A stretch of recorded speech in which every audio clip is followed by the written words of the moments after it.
এটা কি squid? Squid. এক প্লেট স্কুইড নিয়ে নিয়েছিলাম এখানে। আর সত্যি বলতে এই স্কুইড জিনিসটা কি আমি জানি না আদেও। সামুদ্রিক একটা মাছ আর খেতে ঠিকঠাক। তো এটা আমার বন্ধুর একটা ছিল যে সমুদ্রে যখন এসেছি একটা অন্যরকম মাছ টেস্ট করে দেখি। তো ওর জন্য ও নিয়েছিল ১ প্লেট স্কুইড নিয়েছিল। আর এটা খেতে ওই বললাম ঠিকঠাক, খুব একটা আমার ভালো লাগেনি পার্সোনালি। তো এখানে দেখো সেই স্কুইডগুলো ভালো করে কাটছে এগুলো। আর কীভাবে কাটছে তোমাদেরকে সেটা দেখাচ্ছি। কাকিমাটা কেটে এটাকে ভালো করে ধোবে, তারপরে যাবে রান্নার দিকে। তো কীভাবে রান্না করে এটা সেটাও তোমাদেরকে দেখাচ্ছি। তোমরা সাথে থাকো আর ভিডিওটা দেখতে থাকো। এটা কাটা কমপ্লিট। এবার এটা ভালো করে ২ থেকে ৩ বার ভালো করে ধুয়ে নিচ্ছে। যেহেতু এটা বালি তো সামুদ্রিক মাছ তো তাই অনেক বালি থাকে এটা। তাই ওইটা ২ থেকে ৩ বার ধুয়ে নিল এটা।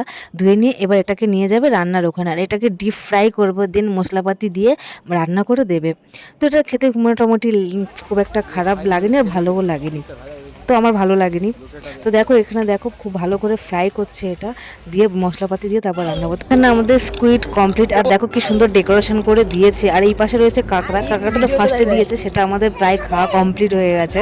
আর এখানে স্কুইডটা আমি খেতে চাইছিলাম না, তোমার বন্ধুরা দেখো খুব ভালো করেই খাচ্ছে তৃপ্তি করে। দেখো এখানে আমি ফার্স্টে একবার নিয়েছিলাম, ট্রাই করতে নিয়েছিলাম, নিয়ে ভালো লাগেনি। ওই জন্য আবার রেখে দিয়েছি, কারণ দেখতে অনেক ভালো লেগেছে পেঁয়াজের সাথে কীভাবে খাচ্ছে।